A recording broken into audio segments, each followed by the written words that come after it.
All right, take the blindfold off. Oh my God. What's that? Like two water balloons. Like You're getting a... Going to a strip club with my future mother-in-law is a bit awkward. We've seen a lot of strange things on this show. In fact, we've seen a lot of strip clubs, but going to a strip club with your mother-in-law is a new one even by 90 Day Fiancé standards. No it's gonna be awkward. So between Greg dressing up as a cow and Lucille joining Joan at a strip club for her bachelorette party, let me warn you now, the second-hand embarrassment in this episode is off the charts. So, the last time we saw Greg and Joan, Greg had just started his new job and Joan had just asked Lucille to take her to get her wedding dress altered. Just take me but don't come in and join me, she basically said. So, well, we left them on a bit of a tense note last week. This week when we join them, it's good to see that things are a lot more light-hearted. I want to surprise her with a little bit of costume here. I paid the dowry so we can actually get married now. So I'm going to just show up in a cow costume and surprise the hell out of her. The cost of the dowry was 15 cows, and I guess in Greg's head, dressing up as a cow to tell her he's paid for the cows makes complete sense. Like, it's cringy, but at the same time, I do like to see how much fun these two have together. It's in these playful moments that the love they have for each other shines bright. But before going in, Greg chucks a blindfold at her to really ramp up Joan's sense of anticipation. What the heck does he have in store for me, she must be thinking. All right, take the blindfold off. Oh my God. What's that? Joan, understandably super confused, wants to know what the heck is going on and why her fiancé is dressed like this. And when Greg goes on to explain his rationale and tell her that he's paid her dowry, Joan becomes ecstatic. This is a big deal. 15 cows cost him $3,000 US. I mean, that is a lot of money, especially for Greg who's just started a new job. Now, let's not forget that this has only been made possible because his parents have kindly offered to pay for the majority of their wedding. That freed up the money that Greg had previously allocated for his wedding in order to be able to pay Joan's dowry. But as Greg and Joan both remind us, the dowry was important not because of the money aspect, it was more the significance of what it represents. In my culture, fathers usually set dowries for their daughters. So my father decided my dowry before he died. I'm proud of you. Paying the dowry proves to Joan's family that Greg is capable of looking after her. But to Joan, it's way more important than that. It also shows that he respects her culture and her traditions. It proves to her that he respects her dad's last wish, and that is a big deal. They can now get married with her family's blessing, and knowing this, both of them are suddenly in a very, very good mood. Like, it seems to be a huge relief to them both. I love you. I love you, baby. God damn. If Greg still does it for Joan, even when he's dressed up like this, then I think they might just make it forever. Like, this must be real love. Now, the next time we catch up with them, Joan is getting ready for a big night out. Tonight is her bachelorette party, a bachelorette party that's been organised by one of Greg's friends. Where are you going tonight? Laura organized my bachelorette party. Never been to one, so everything is new to me. Joan says that she's excited and she can't wait to see where the night takes them. All I know for sure, she says, is it's going to be very different to what I'm used to in Uganda. You see, in Uganda, the typical bridal shower or bachelorette party will involve the bride, her friends and her family all going out for a nice meal. Like, everyone gives the bride-to-be marriage advice, she says. But tonight definitely isn't going to be that kind of party. And while Joan is down for experiencing whatever might happen, Greg, on the other hand, fully aware of what a bachelorette party might entail, is slightly more worried. You gonna have like schlongs swinging in your face? What are schlongs? It's a slang word for a penis.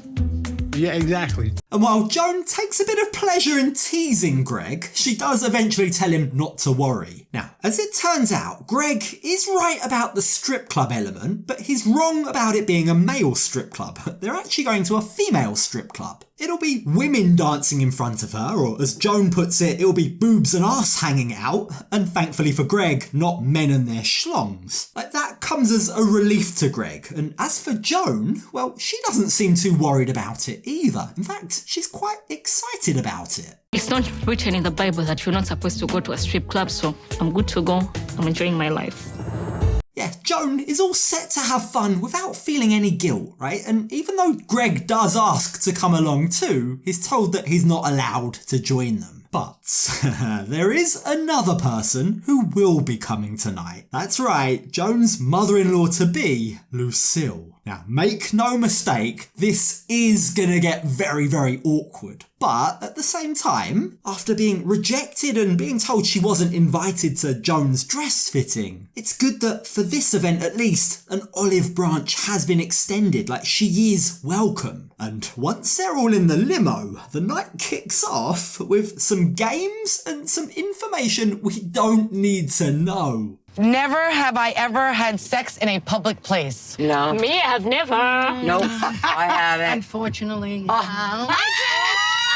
Lucille! Too much information! Like, on the one hand, I get that this is a great way to get to know your mother-in-law a lot better, perhaps better than you ever wanted to, but then on the other hand, the risks associated with that is it might also give you some information you can never forget too. But let's not forget, this goes both ways. You see, for all the secrets that Joan is learning about Lucille, there's also some secrets Lucille is set to learn about Joan. My question is to Joan. How many times have you peed in Lucille's shower? Always. Always, I like that, yeah. But she cleans a lot, so.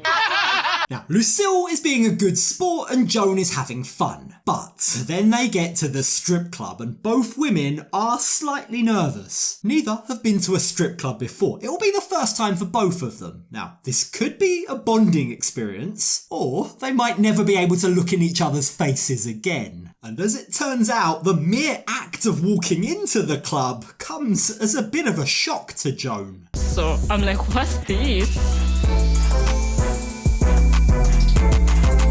Joan, bless her, doesn't know where to look, and knowing that her mother-in-law is right next to her doesn't exactly help things. But her friends have arranged for them all to be in the VIP section, and everyone is now ready to have fun. Now, while it definitely feels a bit weird at first, Lucille is doing her best to help Joan relax and have fun. Like water balloons, huh? Like You're getting a... Going to a strip club with my future mother-in-law is a bit awkward. Joan says that while she didn't know how to act at first, seeing Lucille in her element, seeing her go with the flow, has really helped to put her at ease. I mean, the pair of them both enjoy their night, they're both really getting into the spirit of things, and in doing so, this is helping to build their bond.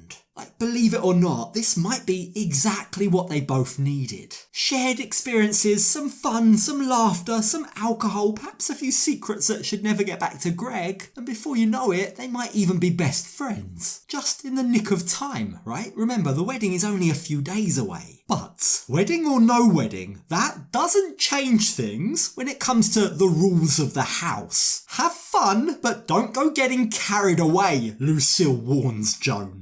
Don't be getting ideas, Joan. I don't want to hear you doing that booty dance upstairs. Just hold off on that for a little bit, okay? All right. Oh, poor Lucille. If only she knew the booty dancing that was going on every time she leaves the house. Now, for all the fun and games, for all the relationships that are being built here, unfortunately, this is 90 Day Fiancé and nothing is ever smooth sailing. You see, for as good as things appear to be right now, in the trailer for the next episode, unfortunately, it looks like things may still fall apart before Greg and Joan make it down the aisle. That's not good. I want to be that man that she knows that she can wake up to and rely on. I the bed. Yeah. Oh dear, if Greg's mum is telling him that he messed up, then you know it's bad. I wonder what it is he's done, and I hope, for his sake, whatever it is, doesn't destroy all that they've built.